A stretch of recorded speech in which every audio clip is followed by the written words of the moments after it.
Students, अध्याय 1 में आगे बढ़ते हुए आज हम इसका उदाहरण 6 हल करना सीखेंगे। इसमें दिया गया है कि दर्शाइए कि 5 माइनस करनी 3 एक अपरिमेय संख्या है। तो सबसे पहले मैंने जब उदाहरण 5 करवाया था तो इस प्रकार के जितने भी सवाल हैं उसका बेसिक उसमें बताया है, लेकिन यहाँ पे मैं थोड़ा सा आपको समझाना चाहूँगा सवाल का सॉल्यूशन, ताकि बिल्कुल आसान लगे। सवाल जब हल होगा तो आपको समझ में आएगा। देखो, मैंने आपको बताया था कि जितनी भी करनी वाली संख्याएं, जैसे करनी 3 हो गया, जैसे करनी 2 हो गया, जिनके वर्गमूल बाहर नहीं आते हैं वो अपरिमेय संख्याएं कहलाती हैं। क्या कहलाती हैं? अपरिमेय संख्याएं कहलाती हैं। और जो नॉर्मल संख्याएं होती हैं, जैसे हमने देखा होगा 7, जैसे 3, 2, तो ये सब जो हैं ये परिमेय संख्याएं कहलाती हैं। अब इन्हें परिमेय संख्या क्यों कहते हैं? परिमेय संख्या तो वो होती हैं जिन्हें p बटे क्यू के रूप में लिखा जाए। तो क्या ये p बटे क्यू के रूप में है? तो आंसर है हाँ। इनके बटे हम आसानी से 1 लिख सकते हैं। तो कोई भी संख्या जैसे आपके सामने लिखी है तो उसके बटे हम 1 करके उसे परिमेय संख्या की कैटेगरी में रख सकते हैं। मतलब जो संख्याएं ज़्यादातर हम पढ़ते हैं जिनके बटे हम 1 लिख सकते हैं, जिनमें करनी नहीं लगी रहती है, वो परिमेय संख्या, और इन दोनों को मिला के ही हम वास्तविक संख्याएं कहते हैं। हमने इंट्रो वीडियो में देखा था कि वास्तविक संख्याएं किन्हें कहते हैं, तो आप कहोगे परिमेय और अपरिमेय को मिला के ही वास्तविक संख्याएं बनती हैं। ठीक है, लेकिन अगर आपके पास कोई अपरिमेय संख्या है, जैसे मान लीजिए कि करनी 3 ही उठा लेते हैं, और उसमें अगर हम किसी परिमेय संख्या का गुणा करते हैं तो वो पूरी संख्या क्या होगी? क्या परिमेय संख्या होगी, क्या अपरिमेय संख्या होगी? तो इसका जवाब होगा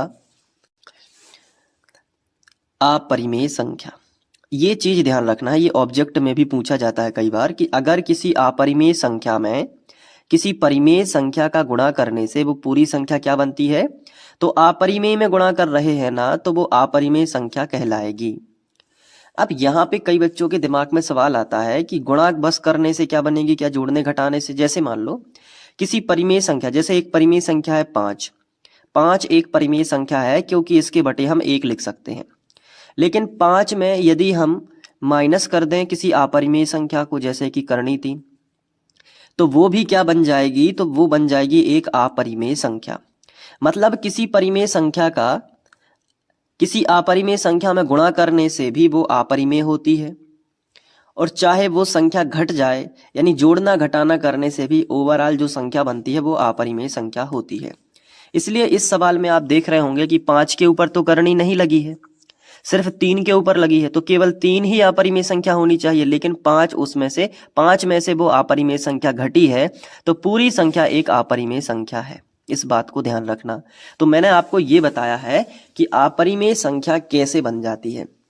अपरिमेय संख्या जो है, नॉर्मल जो संख्याएं होती हैं उनका गुणा या उनका जोड़ना घटाना या उनमें से वो घट जाए तो वो फिर से अपरिमेय बन जाती है। क्लियर है कि नहीं? तो हम सभी जानते हैं कि ये वाली संख्या एक अपरिमेय संख्या है, लेकिन हमें ये सिद्ध करके दिखाना है। तो कैसे दिखा सकते हैं? तो हम एक विधि का इस्तेमाल करते हैं जिसे बोलते हैं विरोधोक्ति विधि। तो हम लिखेंगे विरोधोक्ति विधि से, ये हेडिंग डालनी है, विरोधोक्ति विधि से। विरोधोक्ति विधि में क्या होता है, हम दिए गए का विरोध करते हैं। मतलब जो हमें दिया गया है हम उसका जस्ट उल्टा मान लेते हैं थोड़ी देर के लिए, लेकिन जब हम आगे बढ़ते हैं, सवाल को हल करते हैं, तो बाद में जो है वो इक्वेशन सही नहीं आती है क्योंकि हमने उल्टा माना था। देखो अभी होगा, जो ये संख्या है ये अपरिमेय दी गई है ना, तो इसका उल्टा मान लो कि माना ये वाली जो संख्या है वो परिमेय है। तो लिखेंगे हमने माना कि 5 माइनस करनी 3 एक परिमेय संख्या है। अब परिमेय संख्या है तो परिमेय संख्या क्या कहलाती हैं? ऐसी संख्याएं जो p बटे q के रूप में लिखी जाती हैं। मतलब इसको भी हम p बटे q के बराबर लिख सकते हैं। तो हमने वही किया, हमने क्या किया, 5 माइनस करनी 3 लिखा और इसके बराबर में हमने p बटे q लिख दिया। अब p और q के बारे में मैंने आपको उदाहरण 5 में बताया था कि ये सह अभाज्य पूर्णांक कहलाते हैं। तो हम यहाँ ब्रैकेट में लिख देंगे कि जहाँ p और q सह अभाज्य पूर्णांक हैं, और ये हमने लिखा कि p और q सह अभाज्य पूर्णांक है, और नीचे हम लिखते हैं कि जो q बराबर है वो 0 के बराबर नहीं है। मतलब q का मान 0 नहीं होना चाहिए। इसका मतलब क्या है? इसका मतलब मैंने आपको बताया भी था कि P और Q जो होते हैं सह अभाज्य पूर्णांक, मतलब P ना P का कोई गुणनखंड है खुद के अलावा, ना Q का कोई गुणनखंड। सह अभाज्य पूर्णांक ऐसे पूर्णांक होते हैं जिनका HCF कितना आता है, 1 आता है। जैसे मैंने आपको बताया कि कुछ संख्याएं जैसे कि 17, 29, 23, अब ये तीनों संख्याएं आपस में सह अभाज्य पूर्णांक हैं, क्योंकि 17 का गुणनखंड 17 ही आता है। मतलब ऐसी संख्याएं जिनका गुणनखंड 1 ही हो, जैसे 29 का गुणनखंड 29 ही आता है, 23 का गुणनखंड 23 ही आता है, तो इन सब की गुणा में हम 1 लिख सकते हैं। तो इसलिए इनका HCF यानी उभयनिष्ठ जो गुणनखंड होता है वो 1 ही होता है। तो ऐसी संख्याएं जिनका HCF यानी महत्तम समापवर्तक 1 आता हो वो सहअभाज्य पूर्णांक कहलाते हैं। और Q बराबर नहीं है 0, मतलब जहां Q का मान कभी भी हम नीचे 0 नहीं रख सकते, यानी हर का मान 0 नहीं रख सकते। क्यों नहीं रख सकते? नहीं तो उससे हर 0 हो जाएगा तो पूरा परिमेय संख्या ही 0 हो जाएगी।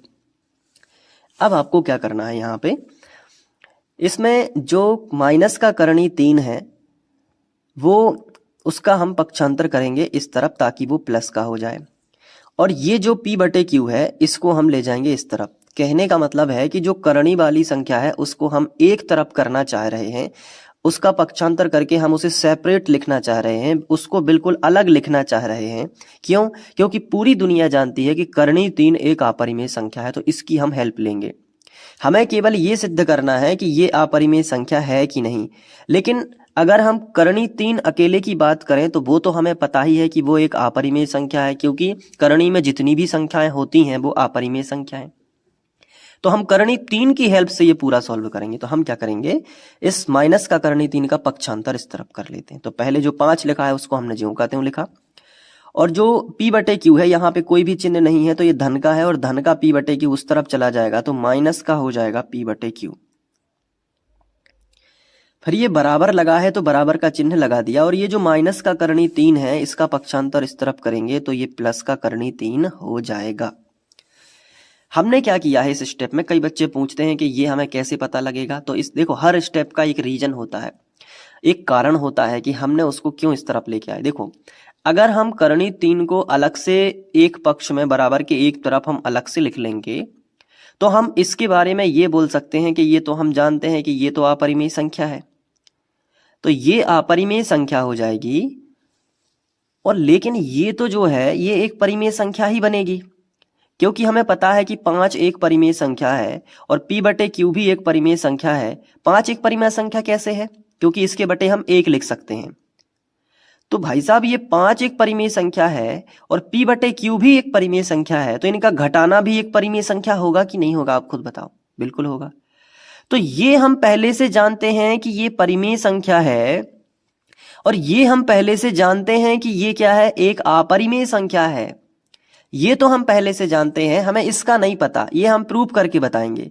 लेकिन करणी 3 के बारे में हम लिखेंगे कि ये तो अपरिमेय संख्या है। अब कई बच्चे सवाल उठाएंगे कि सर करणी 3 को तो भी हमें सिद्ध करके बताना होगा ना, क्योंकि हमने पिछले सवाल में तो यही किया था। देखो, अगर आप बहुत ध्यान से समझो तो हमें केवल ये बताना है कि 5 माइनस करणी 3 एक अपरिमेय संख्या है, यही सिद्ध करना है।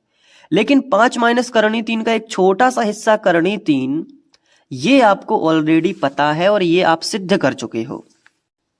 उदाहरण 5 में आपने यही तो सिद्ध किया है कि अकेली संख्या के ऊपर करणी होती है तो वो एक क्या होती है, वो एक अपरिमेय संख्या हो। तो इस सवाल में इसे अलग से सिद्ध करने की जरूरत नहीं है, आप इसके बारे में डायरेक्ट लिख सकते हो, क्योंकि इसको ही सिद्ध करना अगर अलग से आ गया कि सिद्ध करो कि करणी 3 एक अपरिमेय संख्या है, तो वो पूरा मेथड चलेगा जो उदाहरण 5 में किया था।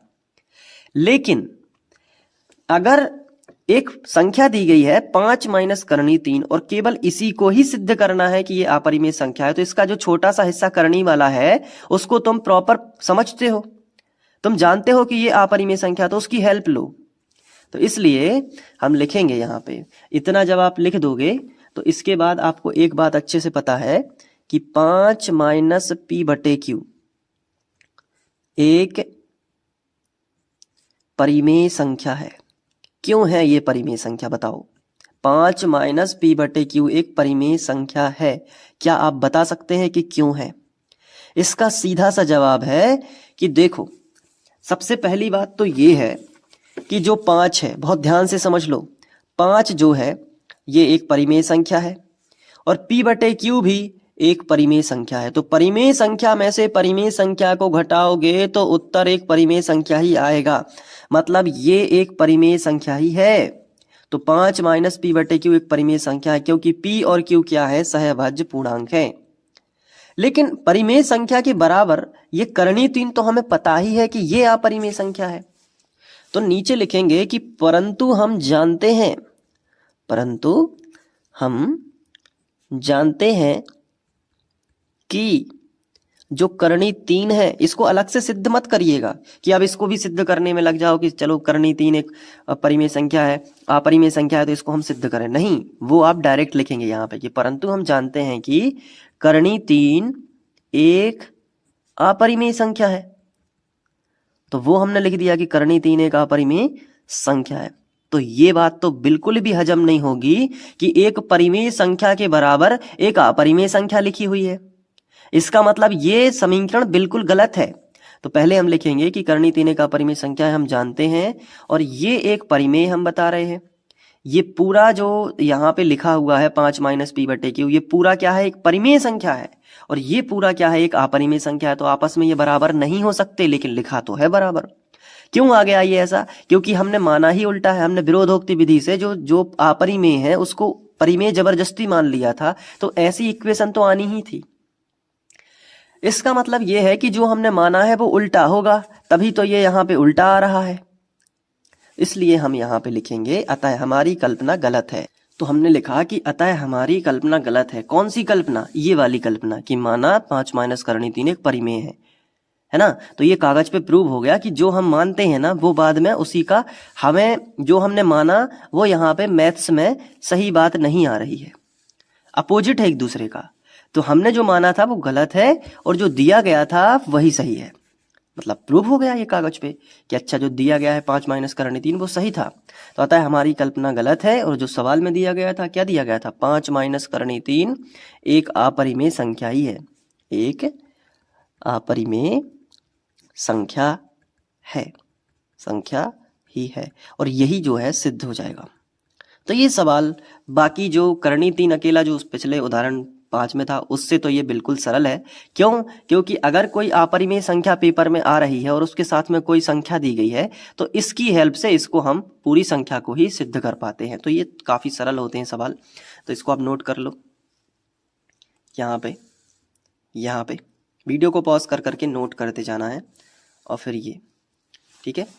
तो उम्मीद है कि अब समझ में आ गया होगा, और थोड़ा बहुत अगर डाउट रह भी गया होगा तो अगले सवालों में, प्रश्नावली के सवालों में बिल्कुल क्लियर होता जाएगा। मिलते हैं नेक्स्ट वीडियो लेक्चर में। Thank you.